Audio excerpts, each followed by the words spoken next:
La Biblia, mantenida pura en todos los tiempos.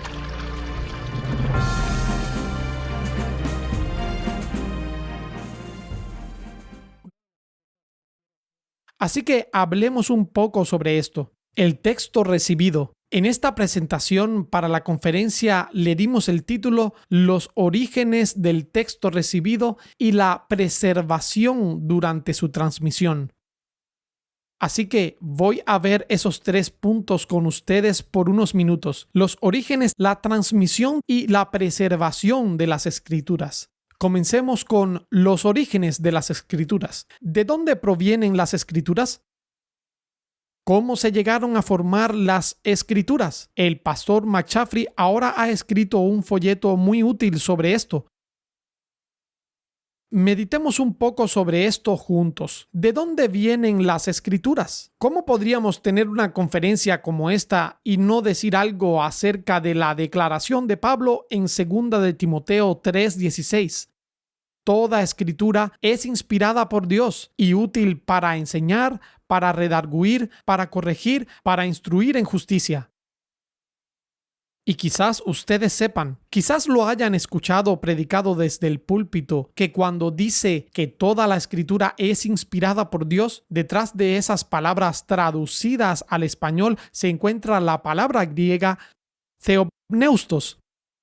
Theos es la palabra griega para Dios y neutos proviene de la palabra griega para espíritu y también significa respirar. Entonces, toda escritura es theopneustos. Toda escritura, según se traduce en la Reina Valera, es inspirada por Dios. Es Dios quien sopla de su boca las palabras. Podemos agregar la enseñanza clásica del apóstol Pedro y la segunda de Pedro.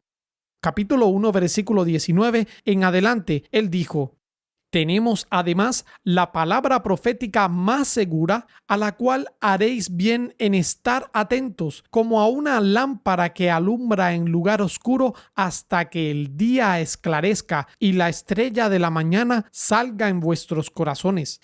Entendiendo primero esto, que ninguna profecía de la Escritura es de interpretación privada, porque la profecía no vino en tiempo pasado por la voluntad del hombre, sino que los santos hombres de Dios hablaron siendo guiados por el Espíritu Santo. Pablo dice que las Escrituras son theopneustos. Las Escrituras son inspiradas por Dios. Pedro dice que los hombres escribieron las Escrituras siendo guiados por el Espíritu Santo. Ahora hay una tendencia entre los hombres modernos a enfatizar la autoría humana de las Escrituras y a veces incluso para desacreditar cualquier noción de escritura como algo que viene por dictado divino.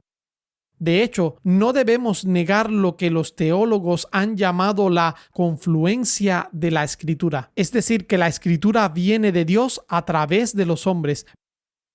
Pero los hombres piadosos de la antigüedad, los protestantes clásicos de la antigüedad, fueron menos vacilantes o restringidos al enfatizar el origen divino de la palabra de Dios. El puritano John Owen escribió un pequeño ensayo sobre las Escrituras, lo llamó El original divino, y dijo esto sobre los autores bíblicos. Él dijo: Dios fue así para con ellos y por medio del Espíritu Santo. De tal manera Él habló en ellos, que es como que ellos recibieron la palabra de Él y ellos la transmitieron a otros por medio de hablarla o escribirla, como si no estuvieran habilitados por ninguna luz habitual del conocimiento o por ninguna convicción de la verdad con el objetivo de declarar su mente, sino que solamente actuaron como siendo inmediatamente movidos por él. Owen sugiere que la lengua, cuando ellos hablaban, y la mano, cuando escribían, cito, no les estaban más a su propia disposición que la pluma en la mano de un escriba experto. Cierro cita. Luego, él agrega, cito, ellos eran como un instrumento de música produciendo un sonido de acuerdo con la mano, la intención y la habilidad de aquel que la toca. Cierro cita. Consideren a Pablo cuando escribió en Primera de Tesalonicenses capítulo 2 versículo 13, donde él elogia a los tesalonicenses porque ellos habían recibido su enseñanza autorizada como apóstol. ¿Cómo la recibieron? No como palabra de hombres, sino como es en verdad la palabra de Dios. Si Pablo dijera esto de su enseñanza apostólica, ¿no debería decir esto mismo acerca de sus escritos apostólicos? Lo recibieron como palabra de Dios. Así que ese es el origen de las Escrituras. El Espíritu Santo movió a los hombres inspirados por Dios. Ahora hablemos de la transmisión de las Escrituras. Hemos visto que las Escrituras no son simplemente una obra humana. Dios mismo inspiró las Escrituras. El Espíritu Santo movió a los hombres a escribir la palabra para escribir la revelación. Y entonces esos autores iniciales, esos apóstoles y profetas de antaño, escribieron esas palabras y nos referimos a esos escritos sagrados originales. De estos autógrafos, luego se hicieron apógrafos o copias de los autógrafos, donde la palabra autógrafo significa que salió de la pluma de los escritores bíblicos. Los apógrafos son copias que se hicieron de esos autógrafos. En algunos casos, estas copias pueden haberse realizado de inmediato. Piensen en el libro de Gálatas, por ejemplo. En Gálatas 1:2 dice que Pablo escribió a las iglesias de Galacia. Entonces, probablemente no había solo una copia de Gálatas. Hubo varias que tuvieron que ser enviadas de inmediato. Pablo dictó la carta y luego se hicieron copias maestras que se enviaron a las otras iglesias. El libro de Apocalipsis estaba dirigido a las 7 iglesias de Asia Menor. Los creyentes y las iglesias también habrían hecho copias fieles de estos autógrafos para entregárselos a otros. Por ejemplo, en Colosenses 4:16, Pablo insta a la iglesia de Colosas a leer esta epístola entre ellos, y él dice que se lea también en la iglesia de la Odisea. Esto implica que debían hacer una copia autorizada y enviarla a la iglesia en la Odisea. También es posible que existieran ya los primeros escribas cristianos desde el comienzo mismo del movimiento cristiano, cuya tarea sería copiar fielmente las obras bíblicas. Incluso nuestro Señor mismo durante su ministerio en Mateo 13:52 dijo a sus discípulos: por eso todo escriba. Él usó la palabra grammatius para escriba. Por eso todo escriba docto en el reino de los cielos es semejante al señor de la casa que saca de su tesoro cosas nuevas y cosas viejas. El movimiento cristiano tenía sus raíces profundamente en la religión y la práctica del pueblo de Israel. Cristo, los apóstoles y muchos de los primeros discípulos eran judíos según la carne. Seguramente ellos obtuvieron de estas raíces un sentido de la necesidad de un cuidado meticuloso en la transmisión adecuada de los escritos sagrados que consideraban escritura. En 2 de Timoteo, Pablo enfatiza al joven pastor Timoteo la importancia de transmitir cuidadosamente la enseñanza que había recibido del apóstol. Lo leímos esta noche. Él le dice a Timoteo en 2 de Timoteo 1:13, retén la forma de las sanas palabras que de mí oíste en la fe y amor que es en Cristo Jesús. Guarda el buen depósito por el Espíritu Santo que habita en nosotros. Y también en esa misma epístola en 2 de Timoteo dice: tú pues, hijo mío, esfuérzate en la gracia que es en Cristo Jesús, y lo que has oído de mí entre muchos testigos, esto encarga a hombres fieles que sean idóneos para enseñar también a otros. Deberíamos pensar que estas instrucciones que Pablo le dio a Timoteo se aplicaban solo a las enseñanzas habladas que él le había dado. y no se aplicaron también a las instrucciones escritas que Él le había dado a él y a las iglesias? También sabemos por el testimonio de la Escritura misma que hubo esfuerzos desde los primeros días para torcer y mutilar. Considere 3 ejemplos. Primero, en la correspondencia de Pablo con los tesalonicenses, que advierte sobre las epístolas falsas que se habían enviado en su nombre. En segunda de Tesalonicenses capítulo 2 versículo 1 en adelante dice: pero os rogamos, hermanos, en cuanto a la venida de nuestro Señor Jesucristo y nuestra reunión con Él, que no seáis movido fácilmente de vuestro modo de pensar, ni seáis turbados ni por espíritu, ni por palabra, ni por carta, como si fuera nuestra, como que el día del Señor esté cerca. Agrega al final de esa epístola su propia firma de verificación en 2 de Tesalonicenses 3:17. La salutación es de mi propia mano, de Pablo, que es mi señal en toda carta mía, así escribo. Antes incluso de que el Nuevo Testamento estuviera completo, ya había esfuerzos que intentaban adulterar las Escrituras. Pablo tenía que escribir su nombre para autenticar que realmente provenía de su pluma. Segundo ejemplo, pueden mirar las palabras de Pedro en 2 de Pedro capítulo 3 versículo 15 y 16, donde Pedro escribe diciendo: y considerad que la paciencia de nuestro Señor es para salvación, como también nuestro amado hermano Pablo, según la sabiduría que le ha sido dada, os ha escrito, como también en todas sus epístolas, en las que habla de estas cosas, entre las cuales hay algunas difíciles de entender, las cuales los indoctos e inconstantes tuercen, como también las otras escrituras, para su propia perdición. Note 3 cosas sobre la declaración de Pedro. Primero, las cartas de Pablo se estaban recopilando y circulaban por las iglesias, incluso antes de la finalización del canon del Nuevo Testamento. Segundo, incluso antes de que se cerrara el canon del Nuevo Testamento, las cartas de Pablo ya estaban siendo reconocidas por el pueblo de Dios como escritura, a la par con las escrituras del Antiguo Testamento.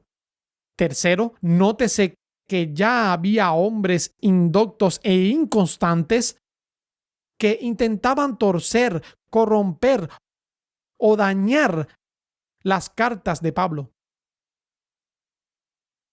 Tercer ejemplo. Tengan en cuenta la advertencia que aparece al final del libro de Apocalipsis 22, versículos 18 y 19. Porque yo testifico a todo aquel que oye las palabras de la profecía de este libro, si alguno añadiere a estas cosas, Dios añadirá sobre él las plagas que están escritas en este libro. Y si alguno quitare de las palabras del libro de esta profecía, Dios quitará su parte del libro de la vida y de la santa ciudad y de las cosas que están escritas en este libro. Ahora les pregunto, ¿suena como si el mismo Testamento sugiriera una actitud de liberalismo con respecto a la transmisión de las Escrituras? Por supuesto que no. Los orígenes de la palabra de Dios, inspirada por Dios, los hombres inspirados por Dios, movidos por el Espíritu Santo, la transmisión de las Escrituras, incluso dentro del período del Nuevo Testamento mismo. Ten cuidado de transmitirlo de manera cuidadosa. Cuidado con aquellos que intentan torcerlo y distorsionarlo. Y ahora podemos pasar a la tercera área de consideración, la preservación de las Escrituras. Y con esta discusión vamos a movernos desde la época de la inspiración y de la transmisión temprana durante la época de los apóstoles que estaban vivos y vamos a movernos para mirar hacia la época que vino después de los apóstoles. Este va a ser un ejercicio sobre la historia de la iglesia. Vemos evidencia de que los cristianos habían sido cuidadosos en preservar la palabra de Dios y vemos los actos providenciales de Dios en la historia para preservar su palabra. Si al Señor le agradó inspirar las Escrituras, ¿tendría sentido pensar que Él preservaría también estas Escrituras? ¿Eso es algo extraño? Nuestros compañeros cristianos, incluso conservadores, reformados y evangélicos, dicen: yo creo en la inspiración absolutamente, pero luego la Biblia se corrompió. Si es su palabra y Él la inspiró, ¿permitiría Él que ésta se corrompiera? ¿No preservaría Él su palabra? Debemos notar, en primer lugar, que la Escritura misma enseña la preservación de la Escritura. Y sé que nuestros amigos escépticos dirán: ese es un razonamiento circular. Sí, la fe lleva a la fe, ¿verdad? La Escritura misma enseña la preservación de la Escritura. Podríamos examinar este tema en la historia narrativa del Antiguo Testamento. Podríamos volver atrás y mirar los capítulos 22 y 23 de Segundo de Reyes, cuando una parte de la ley de Dios había sido suprimida y el sacerdote Hilcías la encontró en el templo. Se la llevó a Josías y Josías le pidió que leyera la palabra. Y el pueblo se arrepintió y Josías llevó al pueblo a la restauración. Por ejemplo, la observancia de la Pascua, que había sido descuidada y olvidada. Ese es un ejemplo de la Escritura acerca de la preservación providencial.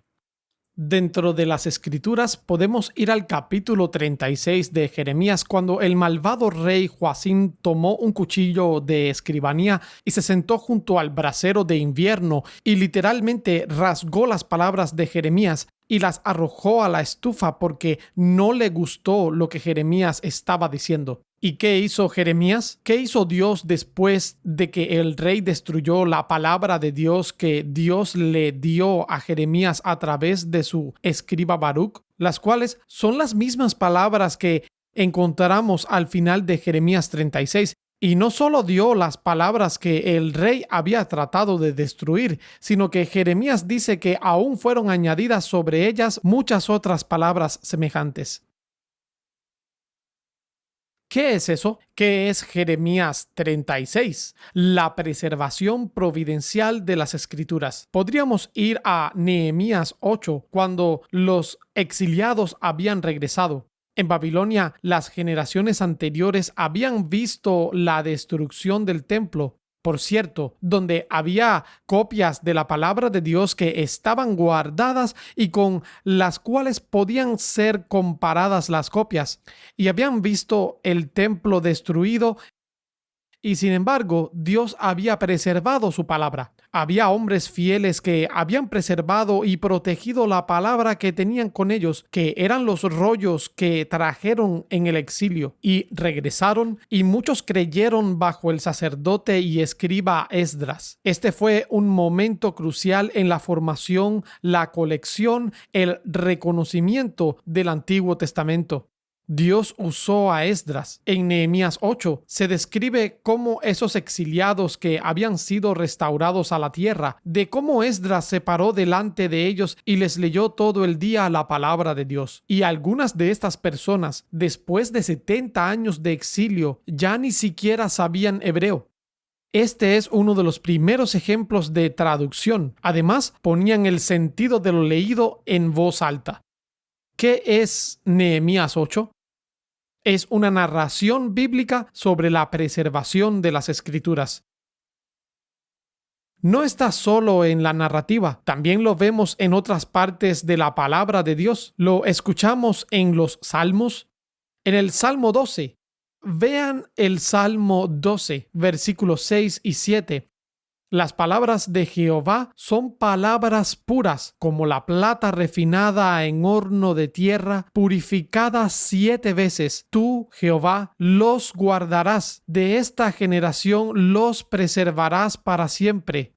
Sí, sé que en el versículo 7 del Salmo 12 la palabra los no se refiere explícitamente a la palabra de Dios, sino al pueblo de Dios. Tú los guardarás como tu pueblo. Oh Señor, preservarás a tu pueblo de esta generación para siempre. Pero al preservar al pueblo de Dios, el Señor también preservaba su palabra. Por eso se refiere a esta en el Salmo 12, versículo 6. Las palabras de Jehová son palabras puras, como plata refinada en horno de tierra. El exilio había sido una prueba y habían sobrevivido. No solo habían sobrevivido, sino que la palabra había sobrevivido. Salmo 119, versículo 89. Para siempre, oh Jehová, permanece tu palabra en los cielos. También lo encontramos en los profetas. Isaías 40, versículo 8. La hierba se seca, la flor se marchita, mas la palabra del Dios nuestro permanece para siempre. Y lo más importante es que esta doctrina fue enseñada por nuestro Señor mismo, cuando dijo en Mateo 5:18, porque de cierto os digo, hasta que pase el cielo y la tierra, ni una jota, ni una tilde pasará de la ley hasta que todo suceda. Sí, Cristo mismo estaba hablando sobre la preservación de la palabra. Sí, estaba hablando de la preservación de la ley del Antiguo Testamento en principio, la ley moral en particular, pero seguramente la metáfora que usa no deja de tener consecuencias, ni una jota ni una tilde. Y esa fue una referencia al trazo más pequeño de una pluma. Ni la letra más pequeña se perderá. Podríamos preguntarnos, ¿qué es eso? Esa es la preservación providencial de las Escrituras. Esa es la preservación verbal y plenaria de las Escrituras.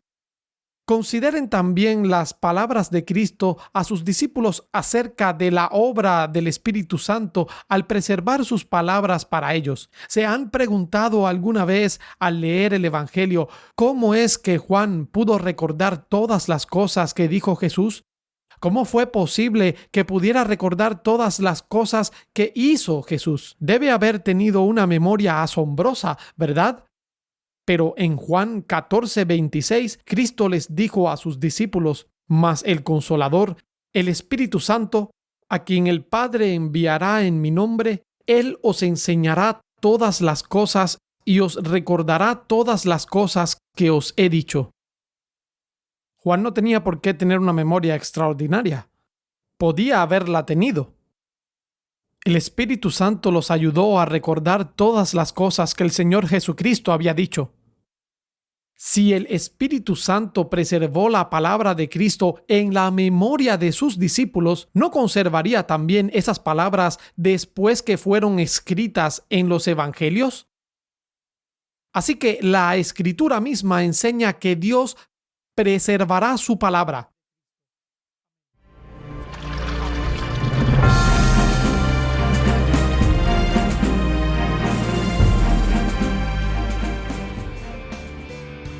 Déjame saber tu opinión en la caja de comentarios. Si te ha gustado mi video, dale a me gusta y suscríbete a mi canal. Y recuerda lo que dijo nuestro Señor Jesucristo: el cielo y la tierra pasarán, pero mis palabras no pasarán. Que Dios te bendiga.